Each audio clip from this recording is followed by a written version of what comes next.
Hello hi. CJP അങ്ങനെ പാറ്റകൾ വിജയിച്ചിട്ടുണ്ട്. അപ്പോൾ ധർമ്മേന്ദ്ര പ്രധാൻ വിദ്യാഭ്യാസ മന്ത്രി രാജിവെച്ചിട്ടുണ്ട്. അപ്പോൾ അതിനെക്കുറിച്ചൊരു വീഡിയോ ചെയ്യണമെന്ന് എനിക്ക് തോന്നിയത് കൊണ്ടാണ് ഞാൻ വീഡിയോ വരാമെന്ന് വിചാരിച്ചത്. അപ്പോൾ അതിലൊരു 2-3 പേരെ പറയാനായിട്ടുണ്ട്. പേളിമാണി ക്യൂട്ട്നെസ് എന്ന് പറഞ്ഞാൽ ഭയങ്കര ക്യൂട്ട്നെസ് എന്നാണ് പറയുന്നത്. എന്തൊരു ക്യൂട്ട്നെസ് എന്ന് ചോദിച്ചാൽ അതാർക്കും പറഞ്ഞോളൂ, കുറേ ചളി അടിക്കണത് മാത്രം. പേളിമാണി കേൾക്കാനായിട്ടും കേൾക്കുമെന്ന് അറിഞ്ഞൂടാ, എന്നാലും കേൾക്കുമെങ്കിൽ അതിന് വേണ്ടിയിട്ടാണ് പറയണത്. നിനക്ക് 2 പെൺപിള്ളേരാണ്. ആ പെൺപിള്ളേർ വളർന്നു വരും. ഈ മത്സര പരീക്ഷകളൊന്നും നിൻ്റെ മോൾ എഴുതൂലായിരിക്കും, മക്കൾ 2 പേരും അല്ലേ.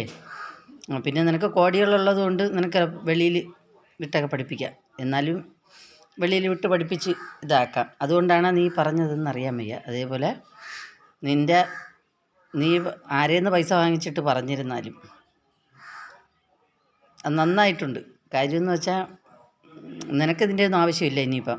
എന്ന് വെച്ചാൽ ചളി വാരി എറിഞ്ഞ് ആളുകളെല്ലാവരും കൂടെ ലൈക്കോ അതും ഇതുമൊക്കെ തന്ന് പൈസകൾ കുറേയൊക്കെ സമ്പാദിച്ചിട്ടുണ്ട്. അപ്പോൾ പിന്നെ സാധാരണക്കാരായ കൊച്ചുങ്ങൾ 4-5 വർഷം പരീക്ഷയ്ക്ക് വേണ്ടിയിട്ട് പഠിച്ച് പരീക്ഷ എഴുതി റിസൾട്ട് കാത്തിരിക്കുമ്പോഴത്തേക്ക് ചോർന്നു എന്നും പറഞ്ഞ് ഈ കൊച്ചുങ്ങളെ ആ വർഷത്തെ ഇത് പോവുകയാണ്. പിന്നെ ഞാൻ അടുത്ത വർഷം വരണം. അപ്പോൾ ഓരോ വർഷം അവർക്ക് ഇങ്ങനെ കഴിഞ്ഞ് പോകും. അത് നിനക്കതൊന്നും ഒരു പ്രശ്നമായിരിക്കില്ല. എന്ന് വെച്ചാൽ നീ ചളിയടിച്ച് കുറേ പൈസ ഉണ്ടാക്കി വെച്ചിരിക്കുന്നതുകൊണ്ട് നിൻ്റെ മക്കൾക്ക് ഇതിൻ്റെ ഒന്നും ആവശ്യം കാണില്ല. പക്ഷേ സാധാരണക്കാരായ കൊച്ചുങ്ങൾ അങ്ങനെയല്ല. അവർ പഠിച്ച് അതേപോലെ നിന്നെ കണക്ക് എല്ലാവർക്കും ചളിയടിക്കാനും അറിഞ്ഞും കൂടാ. കാര്യം അവരൊക്കെ IAS IPS ഡോക്ടർ എൻജിനീയർ അങ്ങനെയൊക്കെ സ്വപ്നങ്ങൾ കണ്ട് പഠിച്ച് ഇതായി വന്നതാണ്. നിന്നെ കണക്ക് ആളുകളെ ലൈക്കും ഇതും കൊണ്ടല്ല ആ കൊച്ചുങ്ങൾ ജീവിക്കാൻ പോണത്, ഇന്ത്യയിലെ ബഹുഭൂരിപക്ഷം കൊച്ചുങ്ങളും. അതുകൊണ്ട് നീ ഒന്ന് നിൻ്റെ ക്യൂട്ട്നെസ്സൊക്കെ നിൻ്റെ വീഡിയോ കാണുന്ന അതിലുള്ള ആ ആളുകളടുത്ത് വെച്ചോ. നീ ഇത് പബ്ലിക്കിലെടുത്തിടാൻ നിൽക്കേണ്ട. നിൻ്റെ വീട്ടിലുള്ളവരടുത്ത്, നിൻ്റെ ഭർത്താവിൻ്റെ അടുത്തോ അച്ഛൻ്റെ അടുത്തോ അമ്മേൻ്റെ അടുത്തോ ഒക്കെ ഇതേ അഭിപ്രായങ്ങൾ, ഈ അഭിപ്രായം നീ പറഞ്ഞാൽ മതി. പിന്നെ ഒരു കാര്യം, അവരവർക്ക് വേണ്ടി മാത്രമല്ല ഓരോരുത്തർ സമരം ചെയ്യാനായിട്ടും അതിനും ഇതിനും ഈ കൊച്ചുങ്ങൾ ഇറങ്ങണത്. ഇതിൽ ഡോക്ടർമാർ, എൻജിനീയർമാർ, വക്കീലന്മാർ ഇവരും എല്ലാം ഉണ്ടായിരുന്നു ഈ സമരത്തിന് പോയിട്ടുള്ളവർ. അവർക്കൊക്കെ ജീവിതം ആയവരാണ്. മറ്റുള്ള കൊച്ചുങ്ങൾ, വരുന്ന കൊച്ചുങ്ങൾ 20 കൊച്ചുങ്ങളാണ് ആത്മഹത്യ ചെയ്തത്. അപ്പോൾ അത് നിനക്ക് പ്രശ്നമല്ല. 20 കൊച്ചുങ്ങൾ വെളിയിൽ പബ്ലിസിറ്റി ആയ, അപ്പോൾ അല്ലാതെ എത്ര കൊച്ചുങ്ങൾ മരിച്ചു കാണുമായിരിക്കും. അത് നിനക്കൊരു പ്രശ്നമല്ല. നിനക്ക് 2 മക്കളുണ്ട്, പെൺകൊച്ചുങ്ങൾ. അത് നീ ആലോചിച്ചോ. അതേപോലെ വീട്ടിൽ മക്കളുള്ള മാത്രമല്ല ഈ സമരത്തിന് പോയതും എടുത്തതും. അപ്പം നിൻ്റെ കാര്യങ്ങൾ അത് നിൻ്റെ അതിനകത്തുള്ള. പിന്നെ എനിക്കൊന്ന് പറയാനുള്ളത്, ഈ വെറുവാക്കലം കെട്ട ഇവളമാരെ പോലെയുള്ളവളുമാരെ ദയവ് ചെയ്ത് നിങ്ങൾ സബ്സ്ക്രൈബ് ചെയ്തിരിക്കണമെങ്കിൽ എന്താണ് അൺഫോളോ ചെയ്തൊക്കെ പോകണം. ഇവക്കൊക്കെ ഇതൊരു പാഠമായിരിക്കണം. ഇതുപോലെയുള്ള ഇതേ കണക്ക് പണ്ട് സ്വാതന്ത്ര്യ സമരം നടന്ന സമയത്തും ഇതേ കണക്ക് RSSകാരന്മാരുണ്ടായിരുന്നു ഒറ്റ കൊടുക്കാനായിട്ട് ആ സമരത്തിനൊക്കെ. അതും അതേ കണക്ക് കുറേ കൊച്ചുങ്ങൾ മരിക്കുകയും എടുക്കുകയും ചെയ്തിട്ട് തന്നെയാണ് സ്വാതന്ത്ര്യം കിട്ടിയതും എടുത്തത്. അപ്പം ഇന്ന് നിനക്ക് കിട്ടിയ സൗഭാഗ്യങ്ങളെല്ലാം പണ്ടുള്ള ഒരുപാട് പേര് മരിച്ചതും ഒരുപാട് പേര് ജയിലിലും അവിടെ ഇവിടെയും കിടന്നിട്ടുള്ള സ്വാതന്ത്ര്യങ്ങളാണ് കിട്ടിയിട്ടുള്ളത്. അല്ലാതെ നിൻ്റെ വീട്ടിൽ നിന്നുള്ള നിൻ്റെ അച്ഛൻ മാണി അവരൊന്നും കൊണ്ടുവന്ന് തന്നത് മാത്രമല്ല. അത് നീ ആദ്യം ചിന്തിച്ചോ. അതേപോലെ ഓരോ സമരങ്ങൾ ചെയ്യുന്നവർ അവർക്ക് തലയ്ക്ക് ഓളയിൽ ഉള്ളതുകൊണ്ട് ഇതും കൊണ്ടല്ല, പ്രതികരിക്കുന്നതാണ്. പ്രതികരിക്കാൻ ആദ്യം ശേഷി വേണം. അത് എന്തെന്നറിയാമോ? അത് നട്ടല്. വാഴപ്പിണ്ടിയിൽ പുഴു കുത്തിയ വാഴപ്പിണ്ടിയുടെ നട്ടലും വെച്ചുകൊണ്ട് കിടക്കണ മാണിയും നിന്നെ പോലുള്ളവർക്കൊന്നും അത് പറഞ്ഞിട്ടില്ല. നീ പണം വാങ്ങിച്ചിട്ടായിരിക്കും ചെയ്തിട്ടുള്ളത്. നീ പണത്തിന് വേണ്ടി എന്തും ചെയ്യുവാണെന്ന് ഇപ്പോൾ മനസ്സിലായി എല്ലാവർക്കും മനസ്സിലായി. നിൻ്റെ ക്യൂട്ട്നെസ്സൊക്കെ ഇപ്പോൾ എല്ലാവർക്കും മനസ്സിലാക്കണം. അതുപോലെ പിന്നെ മേജർ എന്ന് പറയണ ഒരുത്തനും പറഞ്ഞില്ലെങ്കിൽ അതൊരു നഷ്ടമായി പോകും. മേജർ എന്ന് പറയണത് സത്യത്തിൽ നിങ്ങൾ മേജറായിരുന്ന അറിയാൻ വയ്യ. നിങ്ങൾ 10ാം ക്ലാസ്സൊക്കെ തോറ്റ് അവിടെ പോയി എഴുതിയെന്നൊക്കെ പറഞ്ഞു. മോദിജിയുടെ സർട്ടിഫിക്കറ്റ് കണക്കാണ് നിങ്ങളും വാങ്ങിച്ചിഞ്ഞ് മേജറായെന്നറിയാൻ വയ്യ. അതുകൊണ്ടാണ് നിങ്ങളെ തലയിലുള്ള ചാണകം ദയവ് ചെയ്ത് ഇവിടെ ഒന്നും സ്പ്രെഡ് ചെയ്യരുത് എല്ലാവർക്കും. അത് നിങ്ങളെ വീട്ടിൽ വെച്ചോ. നിങ്ങൾക്ക് ഇഷ്ടമാണെങ്കിൽ ചാണകം എടുത്ത് വീട്ടിനകത്ത് നിങ്ങൾ സൂക്ഷിച്ച് വെച്ചോ. എല്ലാവർക്കും അത് ചുമക്കേണ്ട ആവശ്യമില്ല. മേജറാണ് പോലും ഒരു പെൺകുട്ടി, പ്രായപൂർത്തിയായ ഒരു പെൺകുട്ടി മോഹൻലാലിൻ്റെ മോള്, ആ പെൺകുട്ടി അഭിപ്രായം പറഞ്ഞത് ഇയാൾ തിരുത്തുക. ആ കൊച്ചിന് തലയ്ക്ക് ഓളം ഉള്ളതുകൊണ്ടാണ് ആ കൊച്ച് പറഞ്ഞതെന്ന്. തന്നെ പോലെയുള്ള വെറുവാക്കലം കെട്ടവന്മാരൊക്കെ സത്യത്തിൽ താൻ പട്ടാളത്തിലായിരുന്നു. അതേ പട്ടാളത്തിൽ ചപ്പാത്തി മാവ് കുഴയ്ക്ക് അവർക്കുള്ളവരെ ചീല അഴുക്കുകയൊക്കെ കഴുകിക്കൊണ്ട് നടക്കുകയായിരുന്നു. അതേ മേജറായി തന്നെ. അതേ ചുമ്മാ മേജറെന്ന് പറഞ്ഞ് ഇല്ല ബാബു നായർ എന്ന് പറഞ്ഞ് ഓരോ പിള്ളേർ വെച്ചിരിക്കുന്ന കണക്ക് ഇനി മേജർ രവിന്ന് താൻ വെച്ചതാണെന്നറിയാൻ വയ്യ. ഇത്രയും പറഞ്ഞില്ലെങ്കിൽ എൻ്റെ മനസ്സിൽ എന്തൊന്നാണ് വിഷമം പോകില്ല. അതുകൊണ്ടാണ് പറയുന്നത്. അതേപോലെ പിന്നെ ഒരു സെപ്റ്റിക് ടാങ്ക്, വാ തുറന്ന സെപ്റ്റിക് ടാങ്കും കൊണ്ട് നടക്കണ ഒരുത്തിയുണ്ട്, ലക്ഷ്മിപ്രിയ എന്ന് പറയണം. അവളെ പേര് എടുത്ത് തന്നെ പറയണം. അവൾ ഇതിൻ്റെ ഇടയിൽ കൂടെ ഒന്ന് പറയുക, മോദിജി നമ്മളെല്ലാവരെയും അച്ഛനാണെന്ന്.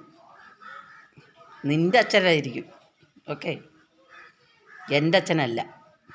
എൻ്റെ അച്ഛൻ ശശി, ഞാൻ കണ്ടിട്ടില്ല. പക്ഷേ എൻ്റെ സർട്ടിഫിക്കറ്റിലും എന്നെ ജനിപ്പിച്ചതും എല്ലാം ശശി. എൻ്റെ അമ്മേനെ കല്യാണം കഴിച്ചു കൊടുത്ത ശശി എന്ന് പറഞ്ഞാൽ ഞാൻ. അതുകൊണ്ട് എൻ്റെ തന്ത ശശിയാണ്. തള്ള സരളായി. നിൻ്റെ അച്ഛൻ ചിലപ്പം മോദിജി ആയിരിക്കും, ഞങ്ങളെ അച്ഛൻ മോദിജി അല്ല, ഓക്കെ.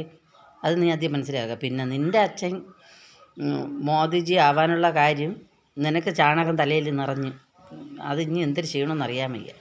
അതുകൊണ്ടാണ്. ഇല്ല വളക്കുഴി വൃത്തിയാക്കാൻ പറ്റാത്ത വളക്കുഴി മണ്ണിട്ട് മൂടുവാളുള്ളൂ. അത് കേട്ടിട്ടില്ലേ? ഈ ചാണകക്കുഴികൾ വൃത്തിയാക്കി സൂക്ഷിച്ച് ഇതാക്കാൻ പറ്റാത്തൊരു മണ്ണിട്ട് മൂടിക്കളയും. അതേപോലെയുള്ള ഒന്നാണ് നീ. എടി മോദിജി നിൻ്റെ അച്ഛനാണെങ്കിൽ നിൻ്റെ ചിറ്റപ്പനായിരുന്ന ആ ഗുസ്തിക്കാർ പെങ്കൊച്ചുങ്ങളെയൊക്കെ പീഡിപ്പിച്ചപ്പോഴത്തേക്ക് ഒരുത്തൻ, അവൻ്റെ പേര് ഞാൻ മറന്നുപോയി, ഒരു കായിക മന്ത്രി ഒരുത്തൻ ഉണ്ടായിരുന്നു. ആ കൊച്ചുങ്ങളെ സമരം അന്ന് ഇതായിപ്പോയി. അതേ പക്ഷേ ഇന്നാണ് ഈ സമരം, ആ സമരവും കൂടെ നടന്നുണ്ടെങ്കിൽ അവനും രാജിവെച്ചേനിരുന്നു. ഇല്ലെന്ന് നിനക്കൊന്നും പറയാൻ പറ്റൂല. ആ പീഡിപ്പിച്ച് അവന് കൂട്ട് നിൽക്കണ മോദിജിയും വെച്ച് നിൻ്റെ തന്ത. നിനക്ക് പെങ്കൊച്ചുങ്ങളുണ്ടാ? എനിക്കറിഞ്ഞൂടാ. എന്നാലും പറയണമെന്ന് തോന്നി, അതുകൊണ്ട് പറഞ്ഞതാണ്. പറയാതിരിക്കാൻ വയ്യ. പിടിച്ചു വെച്ചിരുന്നിട്ട് അതിൻ്റെ ആവശ്യമില്ല. അതുകൊണ്ട് ഞാൻ പറയണം, പബ്ലിക്കായിട്ട് ഇടാൻ വേണ്ടിയിട്ട് തന്നെയാണ് പറയണത്. അപ്പം നീ ഒന്ന് ആലോചിക്കുക. ഇതേ കണക്ക് തലയ്ക്ക് ഉള്ള നിൻ്റെ വീട്ടിലുള്ളവരും നീയൊക്കെ ആയിരിക്കും. അല്ലാത്തൊരു സമരം ചെയ്യാനായിട്ട് പോകണം, പ്രതികരിക്കാൻ ശേഷിയുള്ളവർ പോവും, നട്ടല് പിണ്ടി അല്ലാത്തവരും പോവും. അതുകൊണ്ട് നീ ഒരു കാര്യം, നിൻ്റെ അഭിപ്രായവും ഇതും നീ നിൻ്റെ വാളിലിട്ട് നിൻ്റെ ഫോളോവേഴ്സിൻ്റെ ഇതിൽ കാവിപ്പടയും സുമേഷും അവരും ഇവരൊക്കെ ഉണ്ടല്ലോ, അവന്മാർക്കും വെച്ചു കൊടുത്താൽ മാത്രം മതി. ഇങ്ങോട്ട് ദയവ് ചെയ്ത് പറയരുത് മോദിജി നമ്മളെ അച്ഛനാണ്. അപ്പം ഞാൻ ലക്ഷ്മിപ്രിയ അടുത്ത് ഒരു കാര്യം കൂടെ ചോദിക്കുകയാണ്. എടി വെറുവാക്കലം കെട്ടവളെ, നിൻ്റെ അച്ഛൻ മോദിജി, അപ്പം നിൻ്റെ അമ്മ ആര്? ഉമ്പാമ്പ പശു ആണോ നിൻ്റെ അമ്മ? മാതാവ്, ആ മാതാവാണ് നിൻ്റെ അമ്മ. ഇത്രയെങ്കിലും പറഞ്ഞിട്ടുണ്ടെങ്കിൽ എനിക്ക് കിടന്ന് ഉറക്കം വരില്ല. അതുകൊണ്ടാണ് പറഞ്ഞത്. ശവങ്ങൾ നിന്നെ പോലെയുള്ള തിരിച്ചറിയണം ജനങ്ങൾ, കേരളത്തിലെ ജനങ്ങൾ. ഈ വെറുവാക്കലം കെട്ടവളുമാരെ ലൈക്കും ഷെയറും ചെയ്ത് ഓരോ പോസ്റ്റുകളും അതും ഇതും യൂട്യൂബിലും ഇതിൽ വരുമാനം കൂട്ടിക്കൊടുക്കുന്ന ഇത്തിരിയെങ്കിലും വാഴപ്പിണ്ടി നട്ടലിനില്ലാത്തവരും തലയിൽ മുളയുള്ളവരും ചിന്തിക്കാനുള്ളവരും ഉണ്ടെന്നുണ്ടെങ്കിൽ സബ്സ്ക്രൈബ് ചെയ്യണം. ഇവളെയൊക്കെ ചെയ്ത് കളയണം. അവൾക്ക് ഇവളെ ഇങ്ങനെ വളർത്തിയിട്ട് കാര്യമില്ല. ഇവളൊക്കെ പണ്ട് ബ്രിട്ടീഷുകാരെ കാലത്ത് സമരം ചെയ്തവരെ പിന്നിൽ നിന്ന് കുത്തുമല്ലോ, ആ വർഗ്ഗങ്ങളാണ് ഇപ്പോഴുള്ള. നിങ്ങൾക്കൊക്കെ എന്തെങ്കിലും ഒരു ആവശ്യം വരും, നിങ്ങൾ ഈ ലൈക്ക് കൊടുക്കുക, അവൾക്ക് പൈസ കിട്ടും. ഈ ലൈക്കും അതും ഇതും കൊടുക്കാതെ നിങ്ങൾ ഇരുന്ന് നോക്കി, അവളൊക്കെ ഒന്ന് അടങ്ങും. വരുമാനം കുറയുമ്പോഴത്തേക്ക് അവളൊക്കെ ഒന്ന് അടങ്ങും, തറയിൽ വരും. ഇതിൻ്റെ അപ്പുറമുള്ളതാണ് ധർമ്മ. ഇപ്പം രാജിവെച്ച പ്രധാൻജി, മുഖ്യ പ്രധാൻജിയുടെ രണ്ടാമത്തെ പ്രധാൻജി, ആ പ്രധാൻജി ഇപ്പം രാജിവെച്ച് വലിയന്മാരെ ഔട്ടാക്കി. അതുപോലെ കേരളത്തിലുള്ള ഈ പ്രൊട്ടക്സ്റ്റ് ചെയ്യുന്ന കുട്ടികളെ സപ്പോർട്ട് ചെയ്യുന്നവരുണ്ടെന്നുണ്ടെങ്കിൽ അൺസബ്സ്ക്രൈബ് ചെയ്യുക പ്ലീസ്. എൻ്റെ ഒരു ചെറിയ എളിയ റിക്വസ്റ്റാണ്. ഈ വെറുവാക്കലം കെട്ടവളുമാരെയും കെട്ടവന്മാരെയും ഉയർത്തിക്കൊണ്ട് വരരുത്. എന്തെങ്കിലും ഒരു ആപത്ത് വന്നാൽ നമ്മളെ പുറകെ നിന്ന് കുത്തുന്ന വേച്ചകളാണ് ഇതൊക്കെ. അപ്പോൾ ഓക്കെ, എല്ലാവർക്കും താങ്ക് യു.